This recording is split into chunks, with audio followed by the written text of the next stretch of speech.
It's lunchtime here at Juki Junkies, and while I was making my peanut butter and jelly sandwich, I thought, making a sandwich is a lot like your presser foot pressure.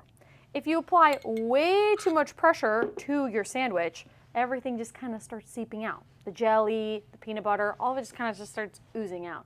So we had to figure out what's just the perfect pressure in a sandwich, right? So we don't squish everything out. It's like your fabric. Too much pressure, things start slipping and sliding and moving around. We don't want that. So in today's video, we're going to talk about how to make it just right.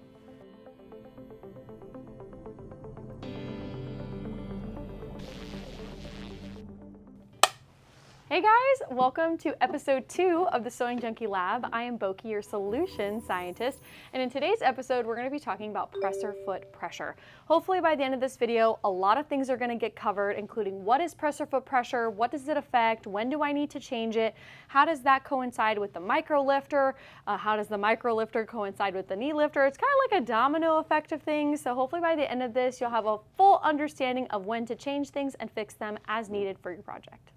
All right, let's start off with what is presser foot pressure. So presser foot pressure is pressure. So it's your presser foot, it kind of says it in the name. It's the pressure that's being applied from your presser foot. Try saying that 10 times. Presser foot pressure. So it's all the amount of pressure that's being applied to your fabric. And depending on your machine, some machines are allowing you to go in a negative value and they're able to go in a positive value as well. So presser foot pressure is the presser foot making contact with your fabric once it's underneath the foot and how much pressure is being applied and helping feed the material through. All right. So some machines, like I said, go in negative values and some go in positive values. I have 2 machines here today that do both. So that'll be really exciting and we'll break it down. But let's talk about what does presser foot pressure affect. This is a setting that most modern sewing machines nowadays do allow you to fix and adjust according to your fabric, but this helps with how things are getting feeded through. So if you're working with something very thin, very flimsy, maybe like a silk or a lace or an organza, that is very, very thin and very delicate. So you're gonna wanna make sure that your presser foot is holding on to that fabric and actually feeding it through the machine as best as it can. So you would want to apply more presser foot pressure to allow that foot to actually feed it through. So depending on the machine, for example, on the Juki TL, the presser foot pressure is located right here on this little window. It's located in the same spot on all the Juki TLs, but presser foot pressure kind of looks like a half triangle. So the more down we go, the more pressure we're applying, and the more up we go, the less pressure we're applying. So this machine right here in this little section, depending on which one you have, this doesn't change the height of the presser foot at all. It just means, I've made this analogy before, think about if you're putting the little blue indicator all the way to the bottom, you're going to be applying more pressure. So it's like adding 2 dumbbells on top of your project. So that's necessary for when you're doing those thinner things. If you're doing something thicker, you would want to release that presser foot pressure so it's not pressing and crushing down so hard on those bulky layers. So instead of 2 dumbbells of pressure, we're maybe doing like a 2-pounder, right on top of the fabric. So that's what that affects. So it's really important to know when to make those adjustments. And a lot of the time it's really out of sight, out of mind, and we don't think about it. But it's definitely something that could enhance your stitch quality. And if you're not changing it, it also has an effect on your stitch quality. So let's talk about how that can affect your stitch quality and what other things play a role into that.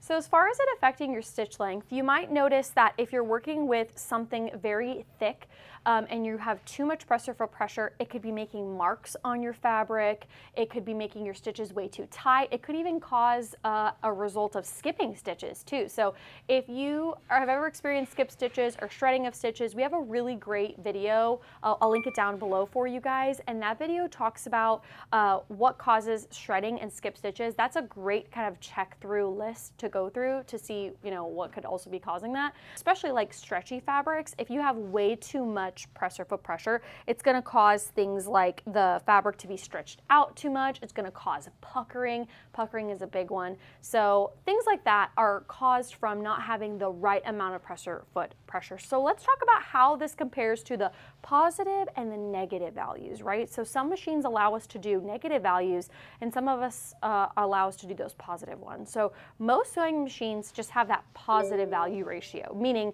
that it's just, you're not going to see it in the hide at all, right? It's just kind of an invisible thing. So like on the TL, on the Juki F600 series, on a lot of the travel machine series, a lot of the Juki sergers have presser foot pressure adjustment.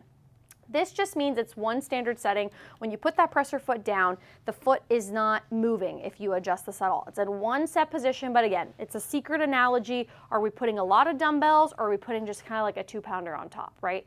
So what starts changing when we go into a negative value? So the micro lifting function on the Juki TL is essentially a negative value of presser foot pressure. So once this starts to be activated on the machine, you're gonna physically see the presser foot lifting up, even when the presser foot down. It's going to physically lift up off of the fabric or the needle plate, and you're going to see that you're going to have a little bit more wiggle room for clearance. So you have room now to put bulkier layers through, things that, you know, are a little bit more fluffy in nature or a lot of layers. That's why I like to sell this machine to bag makers and people who do lots of layers, because having that extra adjustment is very, very helpful, very helpful. But on something like this machine, this also applies to the Juki DX series, the DX5, the DX7, DX2000, all the top of the line machines, the DX4000, DX3000, and X7. It's a setting on the screen. So when you adjust the presser foot pressure, you're going to see either the presser foot going down, or you're going to see it going directly up and giving you more gap for those bulkier layers. So a floating function, that physically means you're allowing the presser foot to float on top of the fabric, meaning you're lifting it up again just like you were on this machine, and I was sliding that fabric back and forth. You have that wiggle room, that area of, you know, ease to move the fabric around to get thicker layers or bulkier things underneath the presser foot. Something I get asked all the time, especially when people are considering something like between the TL-18 and the TL-2010, the difference is the micro lifter. It's the biggest difference. People ask, can they cheat with their knee lifter? So if you don't know what a knee lifting function is, most sewing machines nowadays offer it. It's these little holes on the sewing machines where you can plug in this little like L-shaped contraption. And when you're sewing, I always tell customers, if you're used to it, you're used to it. If you're not, it can be a little tricky. It's kind of learning like patting your head and rubbing your belly at the same time. But as you're sewing, instead of physically using your lifts on the back of the machine, you would use your knee, you would move your knee over, and it would lift the presser foot up for you. So a very hands-free type of experience, but you just have to get used to, you know, moving your knee left and right to activate that feature on the sewing machine. So people ask, can they cheat and lift it up a little bit when they want to get over a seam or something like that? And the answer is, yes, you could, but I'm going to tell you why I don't recommend it and why it's not the same and as effective as something as like the micro lifter or the floating function. And that's because when you start to lift your presser foot up, this tension disc begins to open. And when you pull the thread through the machine when the presser foot is down, it is very hard to pull the thread through. When it's up, it's very loose and you can pull it really easily, no hesitation there. And the reason that is because that disc is applying tension. That's why there's a tension dial, and that controls the tension that's being applied to the thread to give you those beautiful defined dinosaur hump stitches. So if you try to lift that foot up to get over a seam, what are you doing? You're opening that disc and you're releasing tension off the thread. So that means your stitch quality can suffer, and you might get skip stitches or inconsistent stitches or really loopy stitches. So that's why that's not necessarily the best way to handle something like that, because you're going against what the machine is meant to do. So when you turn this on, you're lifting the presser foot up. The tension disc is still remaining closed, still providing the same tension as it was without the micro lifter, and your consistency stays the same across the board. So not really a great solution for that, but the knee lifter has a lot of other beneficial things that you can use it for. So again, it's a hands-free experience, so you can lift the presser foot up without, you know, having to reach for the little levers in the back, and you can just use your knee if you're used to that. And if you use the knee lifter, you tend to get a higher lift on the presser foot. So you can hyperextend it the most with the knee lifter and get it to go as high as possible versus trying to do it with the levers on the back of the machine. So yes and no, use your knee lifter to your advantage to help you through those projects and have a hands-free experience, but remember, it's not the best idea because it opens those tension discs. And one more tip when it comes to changing your tension, especially on the Juki TL series, that tension dial is located right in the front. So when you're making those changes, and especially if you call and you're troubleshooting with somebody, if you try to get your true number of where your tension is set, there's like a blue line where it tells you if you're at 1 or 2 or 3. make sure you're reading that tension when your presser foot is down. So if you're somebody who likes to maybe keep track of what's your best tension for a certain type of thread, or like if you're free motion quilting and you like to write down notes so you kind of have something to go off of, there's no magical number, unfortunately. I always get asked that, what should my tension be at for free motion quilting? Each machine is a little different. There's a lot of variables that go into that, and if you want to understand tension a little bit more, definitely go watch David's video on tension and how the bottom affects the top and how the top affects the bottom. That will give you a really nice breakdown of that. So watch that, because that is a super in-depth topic. But make sure your presser foot's down to give you that true reading, because when you lift it up, those discs are opening and it's moving the blue a little bit forward or a little bit backward, so it's not giving you that true number. So putting it down is going to give you an accurate reading of what your tension is actually set at. All right, to go over a couple more examples of when you would adjust presser for pressure. I know I mentioned some briefly in the beginning, but let me give you a couple more examples so that way you can apply it to you at home. A great time to adjust your presser for pressure is especially when you're working with those thin and slippery types of fabrics. You want to make sure you're applying more pressure onto those projects, like I did when I was pressing really hard on my sandwich, because if you don't have enough pressure, it's going to slip around. So you want to make sure that it's having a good traction on that fabric, so either putting that blue line all the way down or applying more pressure. It's a higher positive value if you're doing it on a machine like this, or if you have it on the TLs, it's going to be more towards the bottom of the machine. Think about like sinking all the way to the bottom, right? Like the ocean. You go more down to the ocean, there's more pressure, right? So think about it that way. All right, more down, more pressure.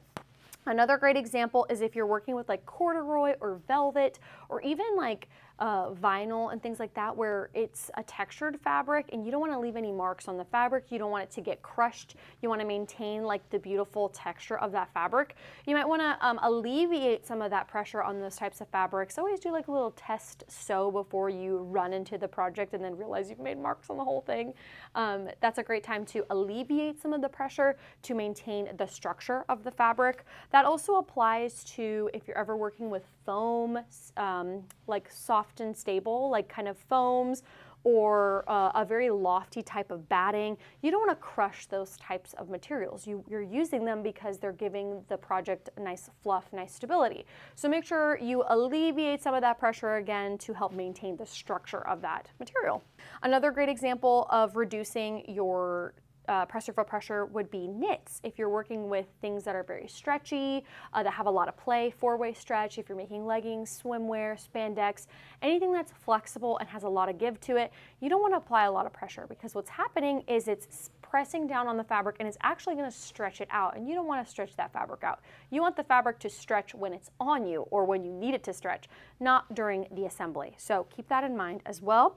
And then another great example of alleviating the presser foot pressure is when you're quilting or free motion quilting, or if you're doing your walking foot on the machine, or if you're doing just thick layers in bag making. Anything where there's a lot of structure, a lot of layers, a lot going on there, it's going to be nice to even go into those negative values to give you a larger clearance for those materials. In free motion quilting, if you've watched Gigi's video on free motion quilting on the TL, you'll notice we put our presser foot pressure all the way up. And that's because we don't want there to be pressure pressing down on the project and limiting you as you are freely moving the fabric, right? Because in free motion, you're holding the fabric and you're free motion quilting and things are moving and gliding effortlessly. You shouldn't be fighting with the machine. So if you're fighting with the machine, that might be a reason why. So lots of examples, and I hope that that makes sense. If you have any questions about maybe the applications of sewing that you're doing at home, when should I adjust it, feel free to comment down below, ask. I'll be more than happy to give you some advice, but hopefully that kind of made sense and entices you to find where your presser foot pressure is on your machine if it offers it. Open that manual, find it, and play with it. I use mine all the time. I have the TL-18 at home, and I adjust it when I'm doing machine binding, when I'm doing quilting. If you watched my video about quilting without the walking foot, I talked about how I use my micro lifter. I'm going in a negative value. If you have one of these really spoiling machines, you've watched my deep dive. I show you how to adjust those things. I even did a class on making a rope bowl cozy on the DX7. I showed you how to use the floating function on that, or again, we're going into those negative values. That's another great example. You want to alleviate the pressure. Rope is bulky. It's not necessarily super dense, but you want to make sure you have room to go through that type of project. So I hope that by the end of this today, you learned one or two things about Presser for Pressure, and that you apply it to your projects at home to get those beautiful and crisp stitches. I referenced a lot of videos in today's topic because there's a lot of things that come into play into beautiful stitches. So make sure you look down in the description below to see all those things. Again, if you have any questions, comment down below. If you like this video, what you want to see next on the Sewing Junkies Lab, and make sure you like and subscribe to our channel as we are always posting new content for you guys on Sundays. So I hope to see you again soon. Have a great day. Bye.